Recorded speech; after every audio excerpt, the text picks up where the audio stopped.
living, learning, and loving podcast where we are bringing you back to the basics. We explore sustainable living and holistic health and strive for progress, not perfection. So please join us on a wellness journey and feel empowered to make positive changes in your life. All right, guys. So we are on part 3 of our 3-part series. We talked about bath and beauty a couple weeks ago. And then last week we talked about household cleaners. And I got in the kitchen and made up my own batch, and they were super effective. And I'm super excited about it. So we're going to be excited to start posting some videos online about that as well. But this week we are talking about kitchen stuff. So we're going to get into pots and pans, Tupperware, and all that good stuff. So please tune in, and we hope you get something out of this episode. Our next topic that we're going to talk about is like kind of moving into like your kitchen and like home and stuff like that.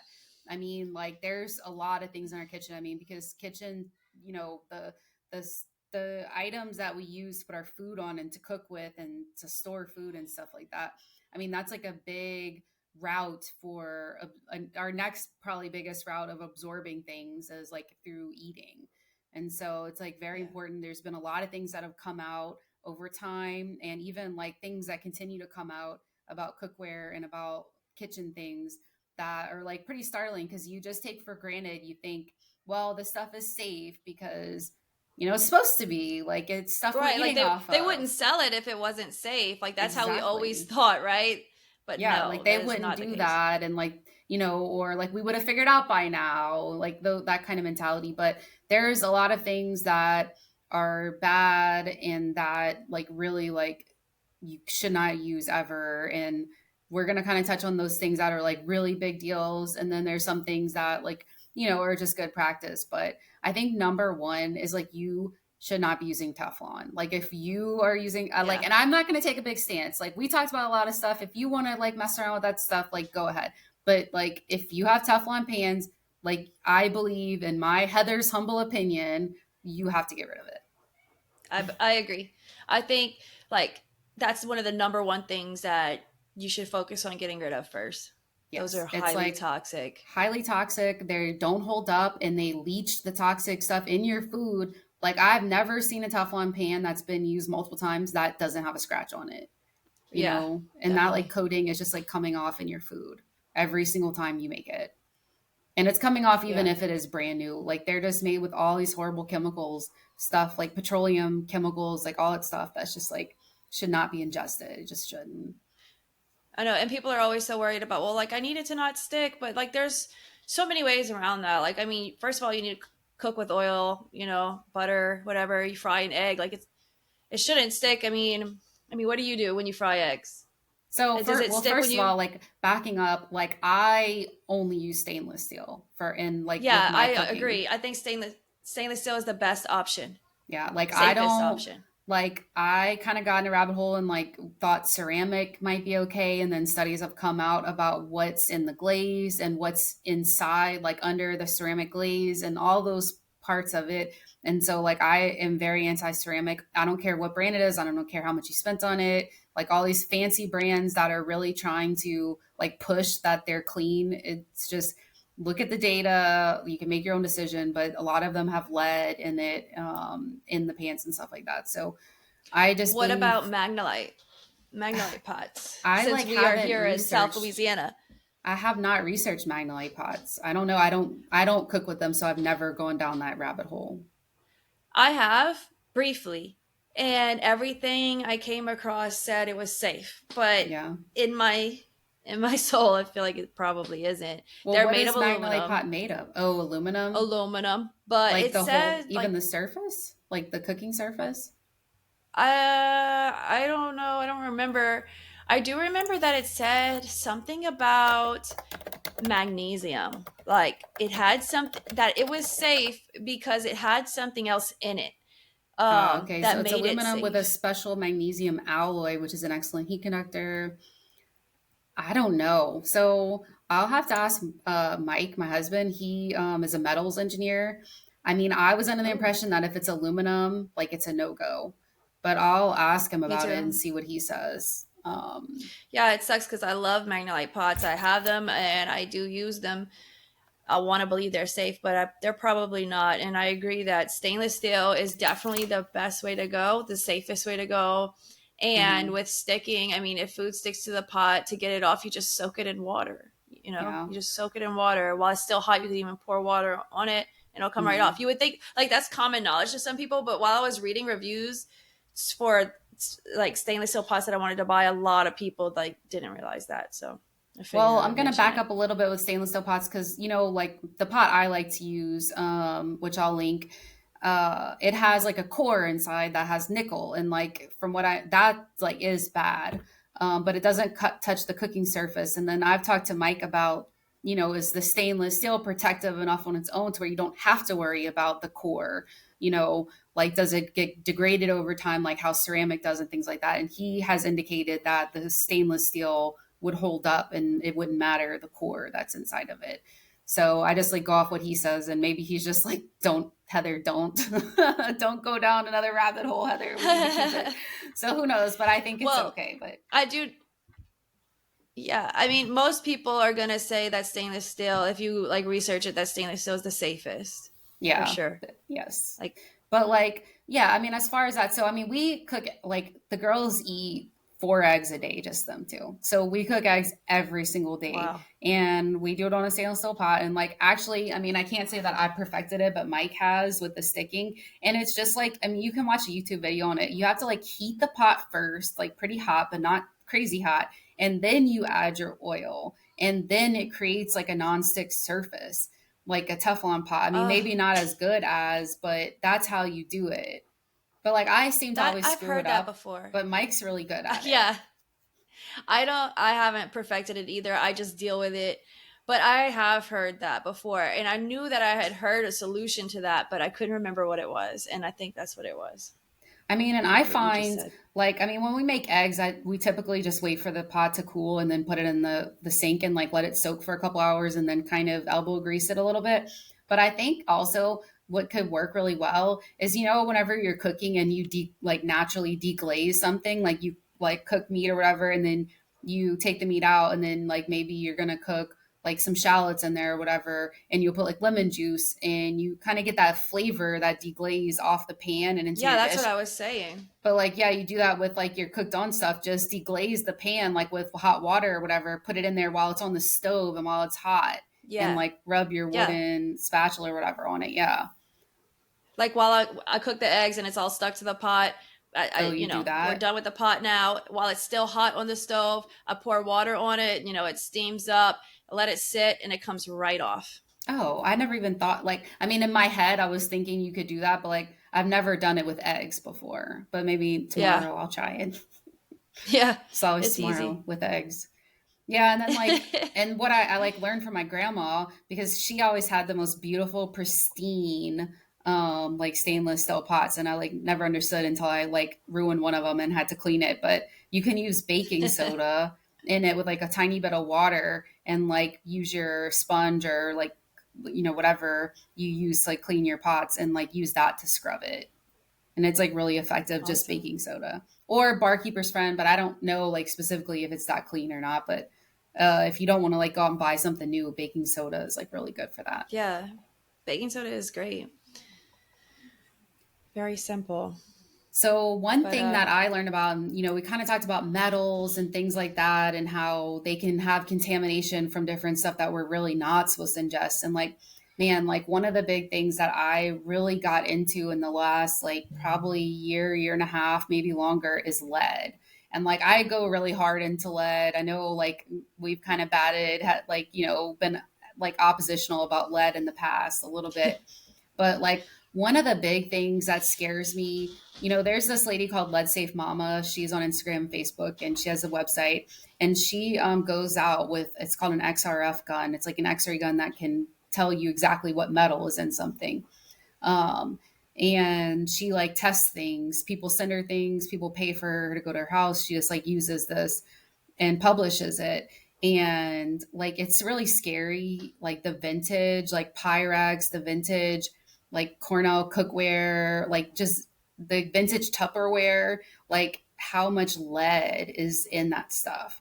And like if I see yeah, vintage stuff in people's house, like I like it's hard because like I'm not trying to come from like this judgmental place. Like, I'm not judging you for anything you do in your house. Like, I get it. Like, I'm not trying to say I'm better than anybody because I do this stuff. Like, I'm absolutely not. But in like, for the most part, I just like, gauge who I'm talking to and whether I feel like they would be receptive to the information. But like, for me, like, if I see vintage stuff that I know I've seen on Let's Save Mama's website that's bad, like, I have to say it. Like, I just have to.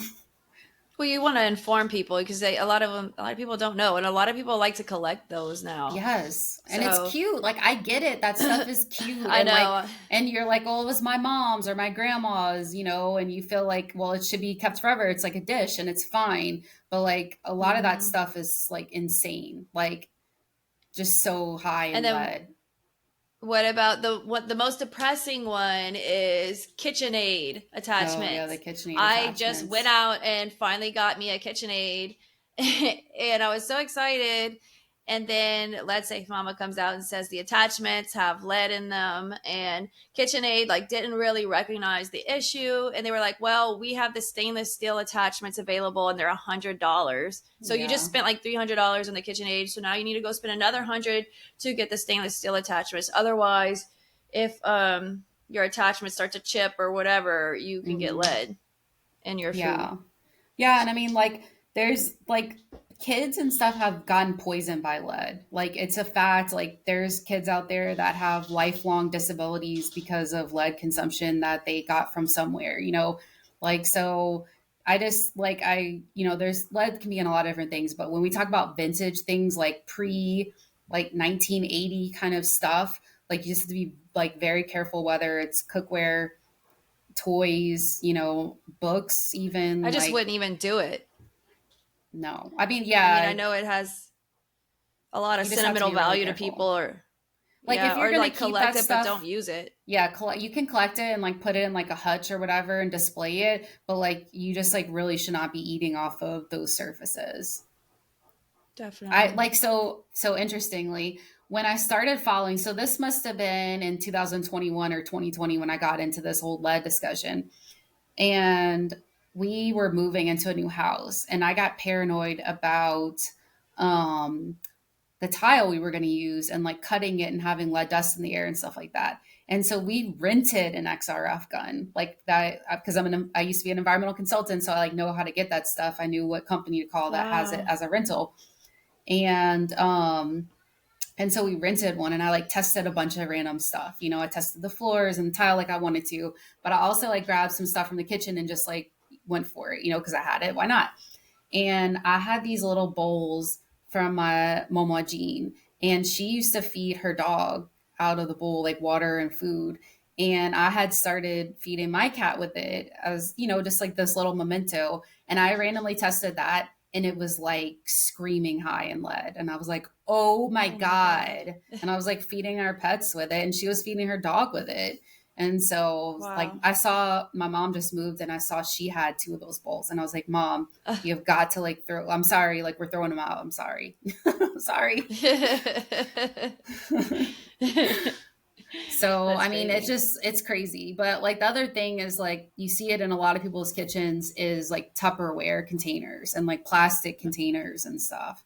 And that's Because like it's so another big cheap. one. It's so Yeah, cheap and like, like, nice and organized and stuff like that. And like, you've had it and forever. unbreakable. Yes, unbreakable. Never, like, nothing ever really happens to like mess those up. But Yeah. like, But they're, microplastics is like a real thing and terrible, yeah, and right? like, you I can mean, see like how it degrades it if you like put pasta in there and leave it for a week and see like what happens to the like container. Like, it etches and like, gets pitted and things like that. That's like a clear indication that the plastic is deteriorating and like leaching into your food. yeah. And if you look up videos of microplastics, like that's everywhere. And it's just like highly toxic, and we're full of it really. Like it's And we're and eating there's it some and consuming places it.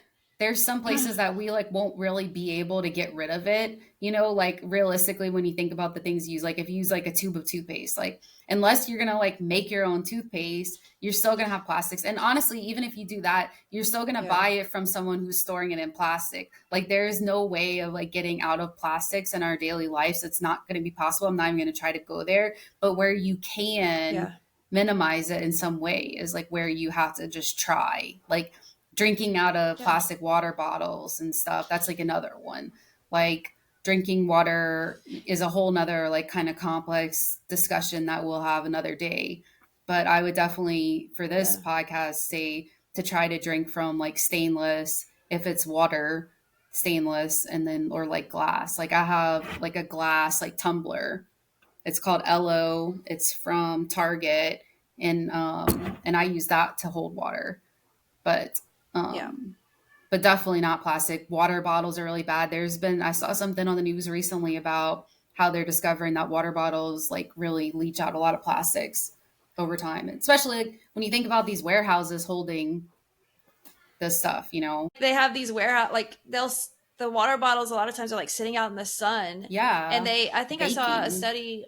Yeah, like there was a chemical that's released out of the plastic that they found in breast cancer or something like Hmm. that. Just something I had heard of years ago. I don't know the details on that, but yeah, it's Like, not good. And then we're like heating things up in the microwave in our oh my plastic bowls God, and stuff. yeah. Like, yeah, it's just not good. Like We plastic's need to really not just meant to be like focus. heated.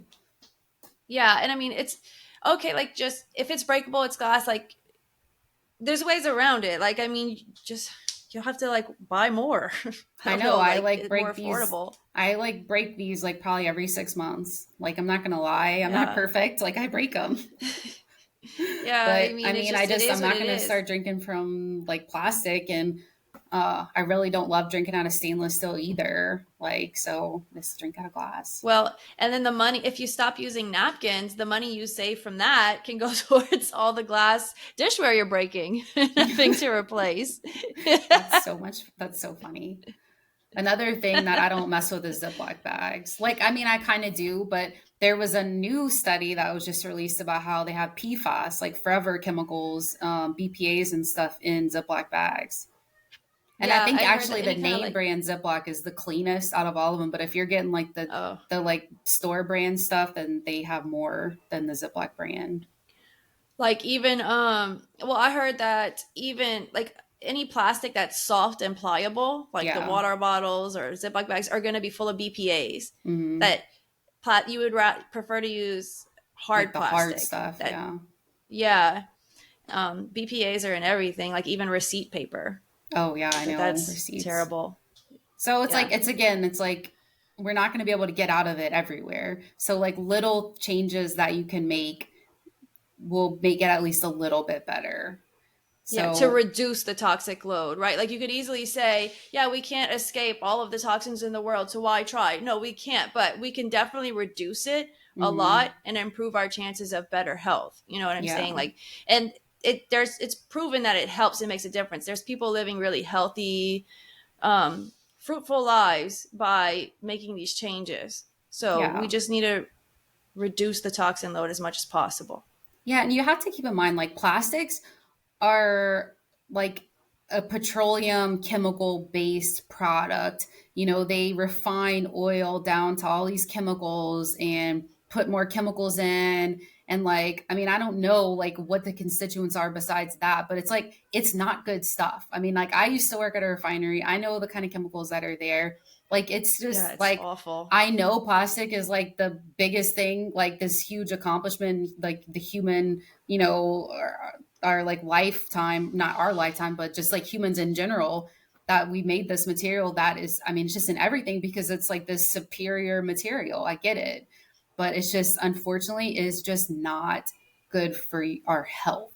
And like, again, Or the convenience planet. comes, or the planet. Yeah, it's horrible for the planet. Yeah, I mean, you can like awful. even you think things are getting recycled and you're doing the right thing, and then you find out it's not. Like we were just sending all our recyclables to China to go in their landfills, you know. So it's just we just like have to try to help, like yes, our environment, but ourselves as well. It's just like not good for Yeah. us.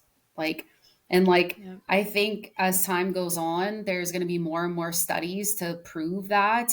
And you can go and like do your own research about it and see what you come up with. But I Oh, mean, there's definitely a lot of studies out there oh yeah. already. Like plastic is definitely toxic and no good, and we should definitely try to get away from it as much as possible.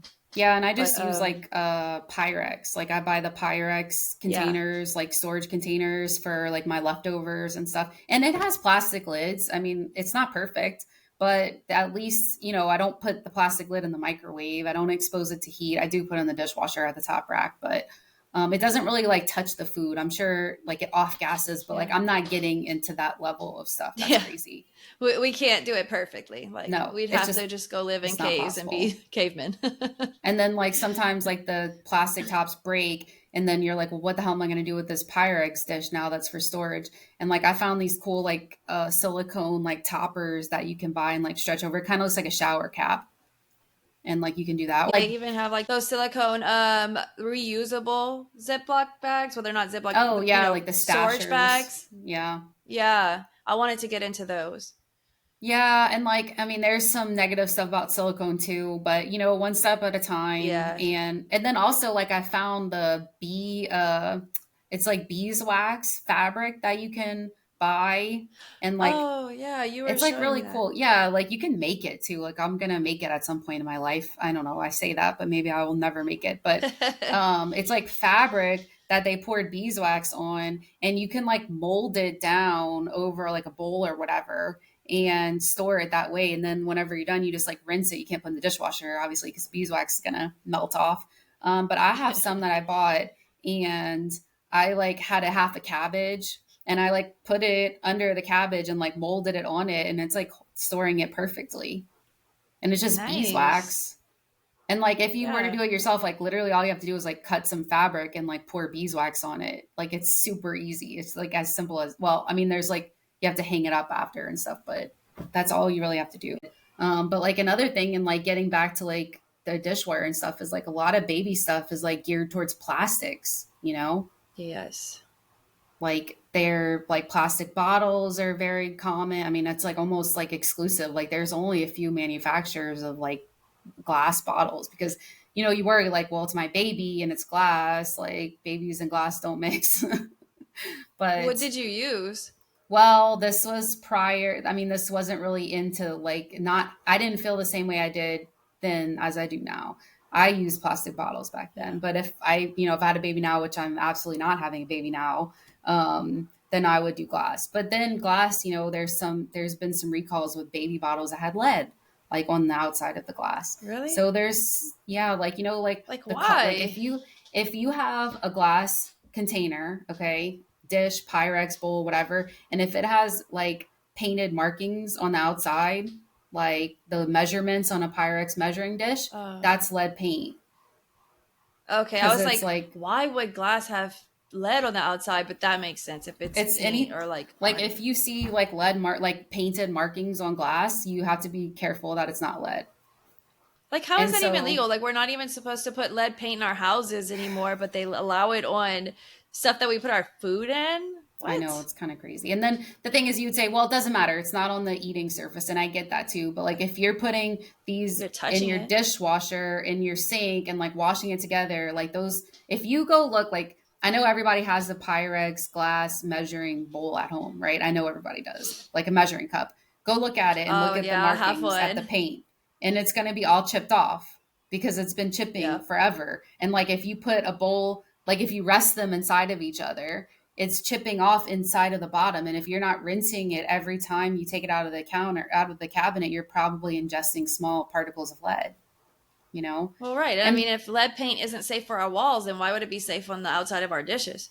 it's not, there is no safe level of consuming lead, like whether you're an adult or Yeah. child, but especially for children, because a tiny little fleck of lead paint for a baby could mean a life, like disabilities long term, or cognitive disabilities, or learning disabilities and things like that. Like it has a big impact on babies. And that's why like at 1 years old they Yeah. like test babies for lead, because it's such a big deal that if they have bad exposures then they can have permanent damages. So I'm a like I said, I'm a huge proponent of like lead, and there are baby bottles with lead on it and stuff like that. So just you got to be careful. But what we use at home now is there's some nice like glass like toddler cups out there on Amazon that we use. Stainless steel, of course. Um, we use stainless steel like bowls and plates and stuff like that, like kind of like prison chic stainless steel, prison. So, Yeah. bamboo, all great stuff. Utensils should be stainless steel. Like, you shouldn't have plastic utensils at all. Like, I don't mess around with plastic utensils. I try to just only use the stainless steel stuff. But And I what mean, about children's toys? I mean, Because those are mostly made of plastic, especially when we're talking about babies. I know, and like honestly, that's like so hard. It's really It hard. is I hard. mean, I'm not gonna But pretend to say that I don't have a real living room full of plastic right now. yeah, me either. But I feel like it's more like, especially with babies, because they put it all in their mouths and stuff. And then babies don't need a lot of toys, first of Yeah, all. no. Second of all, I think we think they need all the newest, latest, greatest, big, bright toys that we see. Like, oh, they would love this, and like they maybe would for a little while, but our kids don't need all the toys that we buy them. They want it, of course, but then most of the time they play with it and they don't touch it again. Like it's a waste of money. It overwhelms our kids. I mean, they have studies that prove that children like to just have fewer toys, like Yeah. five good toys. Like my daughter was so overwhelmed with so many toys she had in her room, like she just couldn't even bring herself to clean it, and all it would do was just cut she would just throw it all on the floor. And we got rid of a ton of stuff, and now she's like more empowered to clean it. She wants to be in there more because it's Hmm. just less, and she didn't even want to play with half of that stuff anyway. She was excited to get rid of it. Like, so I think that's something definitely to keep in mind. It's so easy to go overboard with toys. Hmm. Try to pick good quality toys that they are gonna like play with long term. That's something I had to learn. Like kids, most toys they just play with. They're like fascinated with it for a day or two, and then they never touch it again. But it's usually the toys they don't ask for that they're gonna end up playing with for a really long time. Yeah, I'm about to do like a major sweep in my house because we have too much stuff and it's just like absolutely everywhere and it's just a nightmare. But I mean, that's like on us. Like we like want to spoil our kids and like buy them all this junk and like it's just not doing anybody favors. It's like an environmental burden, like a Yeah. personal burden, all this stuff in my house right now, all these little tiny pieces of stuff. Yes. And they just don't need all this stuff. So like I have a rule, the girl's birthday's coming up. Please like do not like buy a bunch of stuff. Like I don't That's know. a We'll good. talk about it, but like I just like don't want any more stuff. I'll make it a note to like talk about that in a future podcast because that's a huge topic. Like the more things we have in our life, think about it. Everything you have in your life is another thing that you have to manage. And Yes. it just stacks up and stacks up. But that's another thing to talk about Yeah. one day. So, all right. Well, we have talked a lot. We have made covered a ton of ground. We are happy that you guys stuck with us on that. I hope that you were inspired by a couple of things. Please don't feel like you need to go out and do all the things we talked about today. Do not do that. It's too crazy. Start on one thing, build it up, um, and work like that. We just wanted to like put the seed in your ear. That way when you are out shopping for these things that you can make a better, more informed decision and start to make these small changes. If you didn't know, you're not going to start making the changes. Just take it Yeah. one step at a time as you need something. Yes, that's great. So, all right, guys, we hoped you liked this episode. Please like and subscribe, and please share with someone if you liked what you heard. Share it with a couple friends, and let's get this thing going because I think we have a really great message of things that we've learned. We've been working on this a long time, and we truly believe in this, and we wouldn't just like be suggesting stuff for you to go buy like unnatural, like without having a purpose for it. So it's things that we personally believe in, and we just want people to be healthier. So what are we going to be talking about next week, Rachel? I can't remember. We are going to be talking about clean eating. Yeah, clean eating. That's true. So we're going to get involved in that a little bit, not too deep, but just kind of brush on Yeah, some of like the things, right? like kind of just like touch on the what do you say, surface, just to Yeah, give like surface people a level. general idea of, yeah, like where to start. because that Yes. can get really deep, and it needs to, that could be like mini podcast episodes per food category, which we do want to do, but like, we want to give somebody, like, people the tools to get started, a basic understanding. Yes, for sure. All right. Well, we have enjoyed chatting with each other. I've enjoyed your company today, Rachel. I'm very happy to spend my Sunday with you. So, bye, Always. guys. See you next time. Bye.